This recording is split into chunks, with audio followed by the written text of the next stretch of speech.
ସାଙ୍ଗମାନେ ନମସ୍କାର। ଆମେ ଆଜି ପୁଣି ଆସିଗଲେ ପଣ୍ଡିତ ବିଷ୍ଣୁ ଶର୍ମାଙ୍କ ବିରଚିତ ପଞ୍ଚତନ୍ତ୍ରର ପରବର୍ତ୍ତୀ କାହାଣୀ ଥିଲା 1 1 11। ଆମେ ପୂର୍ବରୁ ପଢ଼ିଥିଲେ ଦୂରଦର୍ଶୀ ହୁଅ ବୋଲି, ତ ତାପରେ ଆମେ ପଢ଼ିବା ଏବେ 1 1 11। ଗୋଟିଏ ଜଙ୍ଗଲର ଏକ ବୃକ୍ଷ ଡାଳ ଉପରେ ଗୋଟିଏ ଚଢ଼େଇ ସ୍ୱାମୀ ସ୍ତ୍ରୀ ରହୁଥିଲେ। ସେମାନଙ୍କ ଅଣ୍ଡା ମଧ୍ୟ ସେଇ ଡାଳ ଉପରେ ରହୁଥିଲା। ଦିନେ ଗୋଟିଏ ମତୁଆଲା ହାତୀ ଆସି ସେହି ଗଛ ତଳେ ବିଶ୍ରାମ ନେଲା। କିଛି ସମୟ ବିଶ୍ରାମ ନେଲା ପରେ ହାତୀଟି ତାର ଲମ୍ବା ଶୁଣ୍ଢରେ ଗଛର ସେହି ଡାଳକୁ ଭିଡ଼ି ଭାଙ୍ଗିଦେଲା ଯେଉଁ ଡାଳରେ ଚଢ଼େଇଟି ଅଣ୍ଡା ଦେଇଥିଲା। ଅଣ୍ଡା ତଳେ ପଡ଼ି ଫାଟିଗଲା। ପକ୍ଷୀ ଦୁଇଟି ସେମାନଙ୍କ ନିଜ ଅଣ୍ଡାକୁ ତଳେ ପଡ଼ି ଫାଟିଯିବାର ଦେଖି ବହୁତ ମନ ଦୁଃଖ କଲେ। ସ୍ତ୍ରୀ ପକ୍ଷୀଟିର କରୁଣ କାନ୍ଦଣା ଶୁଣି ପାଖରେ ଥିବା କାଠହଣା ଚଢ଼େଇଟି ଆସି ସେମାନଙ୍କୁ ବହୁତ ବୁଝାସୁଝା କଲା, ତଥାପି ପକ୍ଷୀ ଦୁହିଁଙ୍କର କାନ୍ଦ ବନ୍ଦ ହେଲା ନାହିଁ।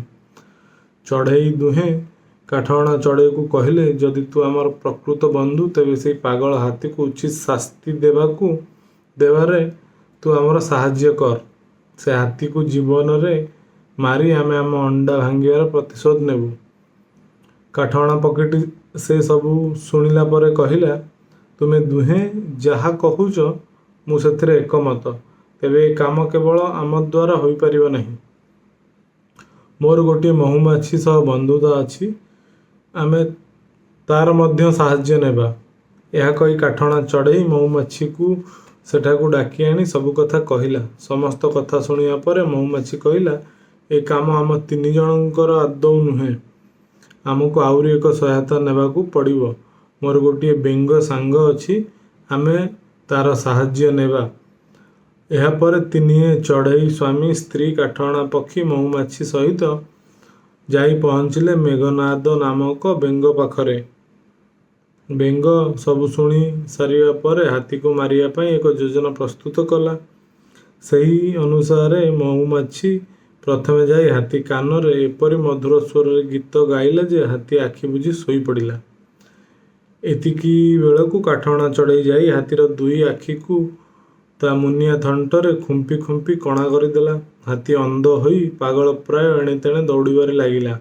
ଠିକ୍ ସେତିକିବେଳେ ମେଘନାଦ ବେଙ୍ଗ ଗୋଟିଏ ବଡ଼ ଗାତ ଭିତରେ ବସି ବୋବେଇବାକୁ ଲାଗିଲା। ହାତୀ ଭାବିଲା ଯେ ଯେଉଁ ଦିଗରୁ ବେଙ୍ଗର ସ୍ୱର ଆସୁଛି, ବେଙ୍ଗ ନିଶ୍ଚୟ ଏକ ପୋଖରୀ ଭିତରେ ରହିଛି। ଏହା ଭାବି ପାଣି ପିଇବା ଆଶାରେ ଅନ୍ଧ ହାତୀ ବେଙ୍ଗର ରଡ଼ିକୁ ଠାବ କରି କରି ଯାଇ ଭୁସ୍ କିନା ଗଳି ପଡ଼ିଲା ସେହି ବିରାଟ ଗାତ ଭିତରେ। ଯେତେ ଚେଷ୍ଟା କଲେ ବି ସେହି ଗାତ ଭିତରୁ ଆଉ ସେ ବାହାରକୁ ବାହାରି ପାରିଲା ନାହିଁ। ଶେଷରେ ଭୋକ ଉପାସରେ ଡହଳ ବିକଳ ହୋଇ ହାତୀଟି କିଛି ଦିନ ଭିତରେ ମରିଗଲା। କାହାଣୀ କହିସାରି ସ୍ତ୍ରୀ ତିତ୍ତିରୀ ପକ୍ଷୀଟି ତା ସ୍ୱାମୀକୁ କହିଲା, ମୁଁ ତେଣୁ ତୁମକୁ କହୁଛି, ଦେଖ, ଛୋଟ ଏବଂ ନିର୍ବଳ ପଶୁପକ୍ଷୀ ମଧ୍ୟ ମିଶିକରି ବଡ଼ ବଡ଼ ପଶୁମାନଙ୍କୁ ମାରିଦେଇ ପାରିବେ। ସ୍ତ୍ରୀ ତିତ୍ତିରୀ ପକ୍ଷୀର ଉପଦେଶ ମାନି ପୁରୁଷ ତିତ୍ତିରୀ ପକ୍ଷୀ ଯାଇ ତାର ଅନ୍ୟାନ୍ୟ ପକ୍ଷୀ ବନ୍ଧୁ ବଗ, ଚିଲ, ମୟୂର, ପାରା ଇତ୍ୟାଦିଙ୍କୁ ସମସ୍ତ କଥା ଶୁଣାଇଲା। ସମସ୍ତେ ପକ୍ଷୀ ମିଳିମିଶି ଯାଇ ପହଞ୍ଚିଲେ ସେମାନଙ୍କର ଶକ୍ତିଶାଳୀ ବନ୍ଧୁ ଗରୁଡ଼ ପକ୍ଷୀଙ୍କ ପାଖରେ। ଗରୁଡ଼ଙ୍କ ପାଖରେ ସମସ୍ତେ ଏକ ସ୍ୱରରେ କାନ୍ଦି କାନ୍ଦି କହିଲେ, ଗରୁଡ଼ ମହାରାଜ, ଆପଣ ଥାଉ ଥାଉ ପକ୍ଷୀକୁଳ ଉପରେ ଉଦ୍ଧତ ସମୁଦ୍ର ଅତ୍ୟାଚାର ଆରମ୍ଭ କରିଦେଇଛି। ଆମେ ପ୍ରତିଶୋଧ ଚାହୁଁଛୁ। ଆଜି ସମୁଦ୍ର ତିତ୍ତିରୀ ଚଢ଼େଇର ଅଣ୍ଡା 2ଟିକୁ ନଷ୍ଟ କରିଦେଇଛି। କାଲି ବୋଧହୁଏ ସେ ଆଉ କୌଣସି ପକ୍ଷୀର ଅଣ୍ଡାକୁ ମଧ୍ୟ ଭସେଇ ନେଇଯିବ। ଏହି ଅତ୍ୟାଚାରର ପ୍ରତିରୋଧ କରିବାକୁ ପଡ଼ିବ, ନଚେତ୍ ସମ୍ପୂର୍ଣ୍ଣ ପକ୍ଷୀକୁଳ ନଷ୍ଟ ହୋଇଯିବେ। ଗରୁଡ଼ ପକ୍ଷୀକୁଳର କଥା ଶୁଣି ସେମାନଙ୍କୁ ସାହାଯ୍ୟ କରିବା ପାଇଁ କରିବେ ବୋଲି ପ୍ରତିଶ୍ରୁତି ଦେଲେ।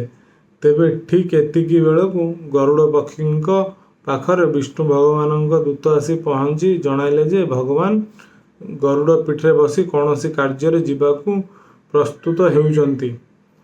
ଶୀଘ୍ର ଗରୁଡ଼ ଭଗବାନଙ୍କ ପାଖରେ ପହଞ୍ଚିବା ଦରକାର। ଗରୁଡ଼ କିନ୍ତୁ କ୍ରୋଧରେ ଦୂତକୁ ଫେରାଇ ଦେଲା ଏବଂ ସେ ଯାଇପାରିବ ନାହିଁ ବୋଲି ରୋକଠୋକ ଶୁଣାଇଦେଲା। ଦୂତ ଯାଇ ବିଷ୍ଣୁ ଭଗବାନଙ୍କୁ ଜଣାଇଦେଲେ। ଭଗବାନ ସ୍ୱୟଂ ଆସି ଗରୁଡ଼ ଘରେ ପହଞ୍ଚି ଗରୁଡ଼ର କ୍ରୋଧର କାରଣ ପଚାରିଲେ। ଗରୁଡ଼ ଭଗବାନଙ୍କୁ ପ୍ରଣାମ କରି ବିନମ୍ରତାର ସହିତ କହିଲେ, ଭଗବାନ, ଆପଣଙ୍କ ଆଶ୍ରୟ ପାଇ ସମୁଦ୍ର ତାର ଔଦ୍ଧତ୍ୟରେ ମୋ ସାଥୀ ପକ୍ଷୀମାନଙ୍କ ଅଣ୍ଡା ଗୁଡ଼ିକୁ ଅପହରଣ କରି ନେଇଛି। ଏହାଦ୍ୱାରା ସେ ମୋର ମଧ୍ୟ ଅପମାନ କରିଛି। ମୁଁ ସମୁଦ୍ରଠାରୁ ଏହି ଅପମାନର ପ୍ରତିଶୋଧ ନେବାକୁ ଚାହୁଁଛି। ସମସ୍ତ କଥା ଶୁଣି ଭଗବାନ ବିଷ୍ଣୁ କହିଲେ, ଗରୁଡ଼, ତୁମର କ୍ରୋଧ ଯୁକ୍ତିଯୁକ୍ତ ଅଟେ। ତେବେ ମୁଁ ସମୁଦ୍ରକୁ କହି ସମସ୍ତ ଅଣ୍ଡା ଫେରାଇ ଦେବାର ବ୍ୟବସ୍ଥା କରୁଛି। ଏହାପରେ ବିଷ୍ଣୁ ଭଗବାନଙ୍କ ଆଦେଶରେ ଭୟଭୀତ ହୋଇ ସମୁଦ୍ର ତିତ୍ରୀ ପକ୍ଷୀର ଅଣ୍ଡା ଗୁଡ଼ିକୁ ଫେରାଇ ଦେଲା।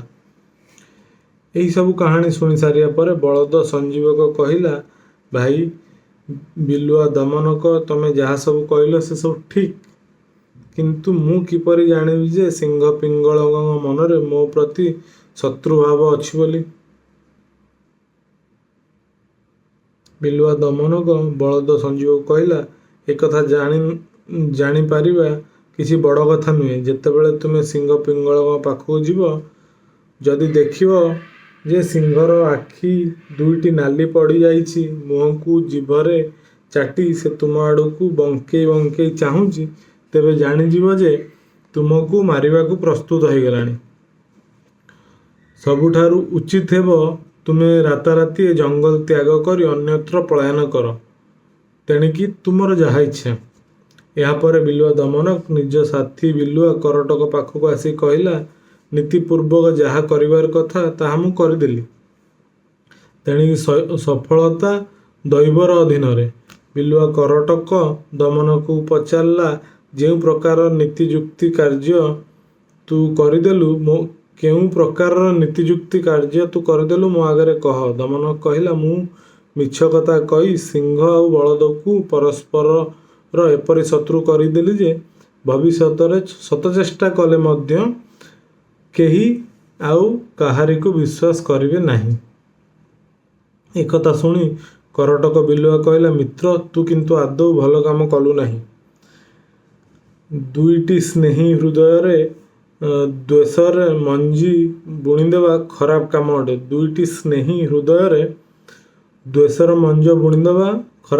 ଅଟେ। ଆପଣମାନେ ଏଇଟା ଭଲରେ ମନେ ରଖିବେ ଯେ ଯେଉଁମାନଙ୍କ ଭିତରେ ସମ୍ପର୍କ ଭଲ ଅଛି ସେମାନଙ୍କ ମଧ୍ୟରେ ଶତ୍ରୁତା ସୃଷ୍ଟି କରିବା ପାଇଁ ଯଦି ଆପଣମାନେ କେବେ ଚେଷ୍ଟା କରୁଛନ୍ତି, ପିଲାମାନଙ୍କ ପାଇଁ, ବଡ଼ମାନଙ୍କ ପାଇଁ, ସମସ୍ତଙ୍କ ପାଇଁ, ତ ସେଟା କେବେ ଭଲ କଥା ନୁହେଁ।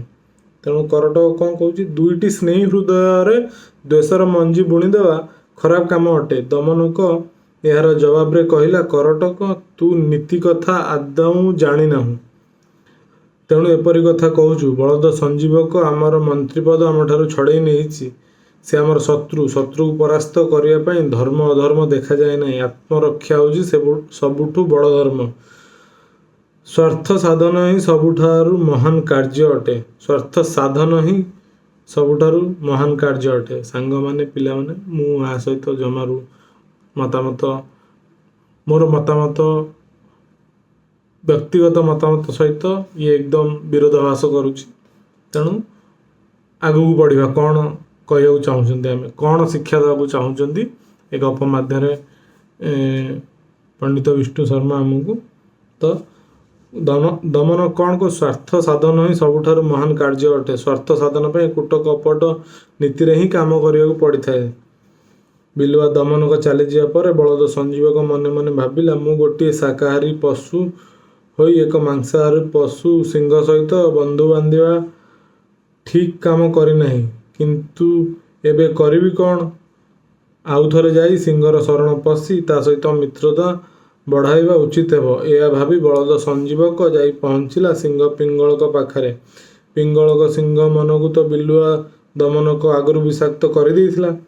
ବଳଦକୁ ଦେଖିବା କ୍ଷଣି ସିଂହ ତା ଉପରକୁ ଡେଇଁ ପଡ଼ିଲା।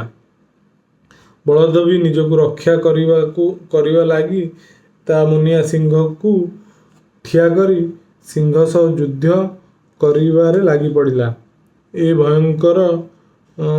ଭୟଙ୍କର ଲଢ଼ାଇ ଦେଖି ବିଲୁଆ କରଟକୁ କହିଲା, ଭାଇ ଦମନକ, ଦୁଇଜଣ ମିତ୍ରଙ୍କ ମଧ୍ୟରେ ମିଛ କଥା କହି ଏପରି ଲଢ଼େଇ କରିବା ତୋ ପକ୍ଷେ ଆଦୌ ଉଚିତ କାର୍ଯ୍ୟ ହେଲା ନାହିଁ। ତୋ ଭଳି ନୀଚ ସ୍ୱଭାବର ମନ୍ତ୍ରୀ କେବେ ବି ନିଜ ସ୍ୱାମୀର କଲ୍ୟାଣ କରିପାରିବେ ନାହିଁ। ତା ଛଡ଼ା ତୋତେ ଉପଦେଶ ଦେଇ ମଧ୍ୟ କିଛି ଲାଭ ନାହିଁ, କାରଣ ଉପଦେଶ ଗ୍ରହଣ କରିବା ଯୋଗ୍ୟତା ମଧ୍ୟ ତୋର ନାହିଁ। ଉପଦେଶ ମଧ୍ୟ ଯୋଗ୍ୟତା ଥିବା ପାତ୍ରଙ୍କୁ ଦିଆଯାଇଥାଏ। ତୋତେ ଉପଦେଶ ଦେବା ବ୍ୟର୍ଥ। ତା ନହେଲେ ମୂର୍ଖ ମାଙ୍କଡ଼କୁ ଉପଦେଶ ଦେଇ ଘରଚଟିଆ ଚଢ଼େଇର କିପରି ବିପଦ ପଡ଼ିଥିଲା, ମୋର ବି ସେଇଆ ହବ। ଦମନକ ପଚାରିଲା, କେମିତି? ସେଇଠୁ ବିଲୁଆ କରଟକ ଘରଚଟିଆ ଓ ମୂର୍ଖ ମାଙ୍କଡ଼ର କଥା କହିଲା।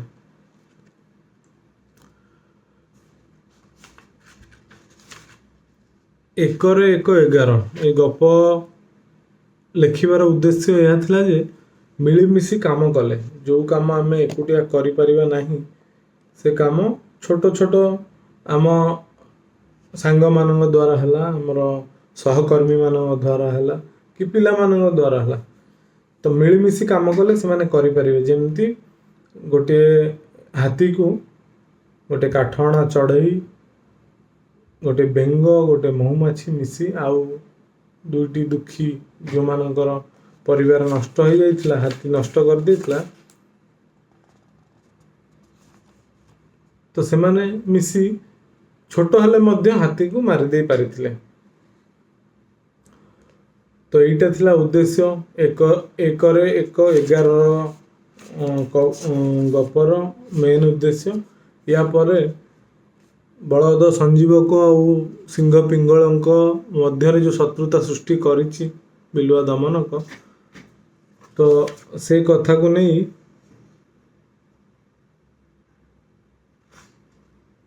ଦମନକ ତାର ଅସହଯୋଗତା ପ୍ରକାଶ କରିଛି ଯେ ତୁ ଯାହା ବି କରୁଛୁ ଠିକ୍ କରୁନୁ। କିନ୍ତୁ ଦମନକ କହିବାକୁ ଚେଷ୍ଟା କରୁଛି ଯେ ସ୍ୱାର୍ଥ ହିଁ ପରମ ଧର୍ମ, ଯେଉଁଟାକି ଠିକ୍ ନୁହେଁ। ଆଉ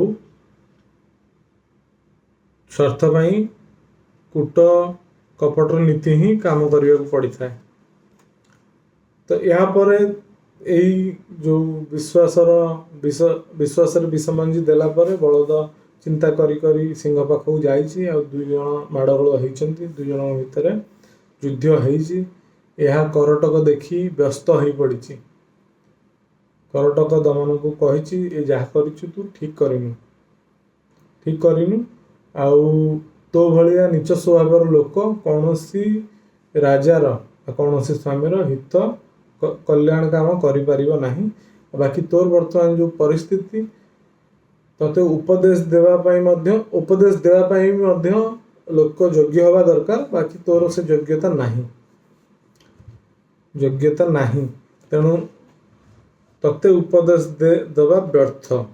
ତା ନହେଲେ ମୂର୍ଖ ମାଙ୍କଡ଼କୁ ଉପଦେଶ ଦେଇ ଘରଚଟିଆର କିପରି ପରିସ୍ଥିତି ହେଇଥିଲା, ମୋର ବି ସେଇଆ ହବ।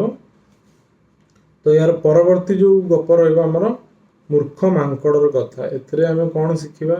ବର୍ତ୍ତମାନ ଆମେ ଜାଣିବାକୁ ପାଉଛୁ ଯେ ଆମେ ଶିଖିବା ଯେ ଯେମିତି କରଟକ ଦମନକୁ କହିଲା, ତୋତେ ଉପଦେଶ ଦେଇ ମଧ୍ୟ କିଛି ଲାଭ ହେବ ନାହିଁ, କାରଣ ଉପଦେଶ ଗ୍ରହଣ କରିବାର ଯୋଗ୍ୟତା ତୋର ନାହିଁ।